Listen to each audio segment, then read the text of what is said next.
Today I'm going to show you guys how I make my delicious vegan lasagna. This is definitely the most quote-unquote complicated recipe or time-consuming recipe I make, but even then it's really quite simple and it only takes about 30 minutes to make, and it makes 2 meals worth plus like 2 dinners worth plus like 1 person or 2 people can have like an extra lunch out of it. So to make it easy on myself, sometimes I'll just buy some pre-cut veggies, but you can also, use fresh, of course. So we have broccoli, half an onion, some garlic. This is butternut squash, but you can also use sweet potato, spinach, pasta sauce. Sometimes I need more than that, and then I can just get another can out if I do. This is firm tofu. Silken tofu works a lot better, but they only had the organic firm, so I went with that. And then I've got some lasagna noodles. I'm doing gluten-free ones, but you can do any ones as long as they don't have to be boiled before, because that takes too much time. And then I've got some spices here, and those, are just whatever you like.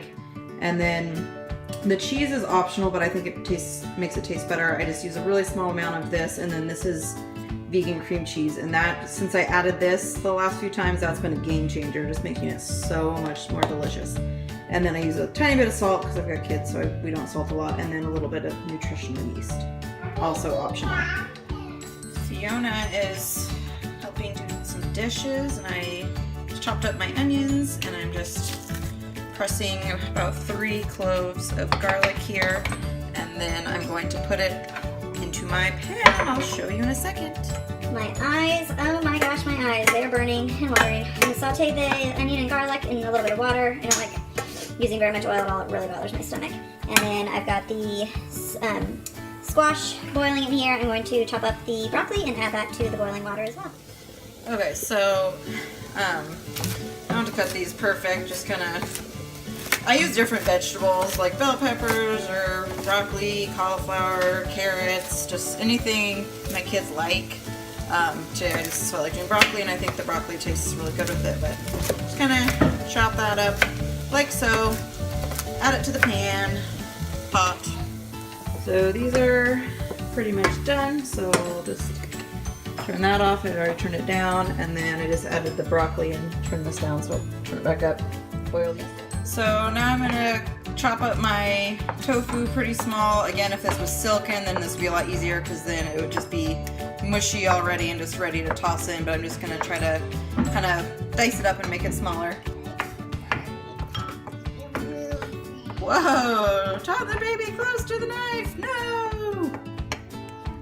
I kind of overcooked these, but you do want them quite soft. So I've drained that, and then now I'm going to take a potato masher and just mash these bad boys up till they're pretty mushy. And then I'm going to add in my onions and my chopped up tofu. That is what our mixture looks like after it's all been mashed and mixed. Now I'm going to add a little bit of each of the seasonings to the mixture, and then about half of that, and then mix it all up. And that's the vegan cream cheese. And next I'm going to spray the pan with a tiny bit of canola oil, and then start with the first layer of sauce on the bottom. And then the layers look like this. Here's my official recipe, I'm very fancy. Noodles, sauce, mixture, spinach, sauce, cheese, repeat.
here's what it looks like when it's ready to go in the oven. Just want to make sure that none of the pasta or spinach is showing, or the pasta will get all hard and then the spinach will get all brown. The only time I ever use aluminum foil, I use this recycled kind because I don't have one of those casserole dishes with like a oven safe lid.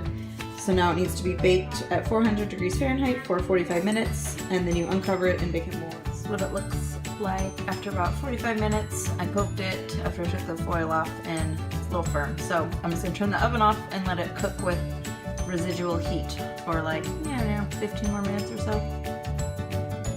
Yum! Thanks for watching!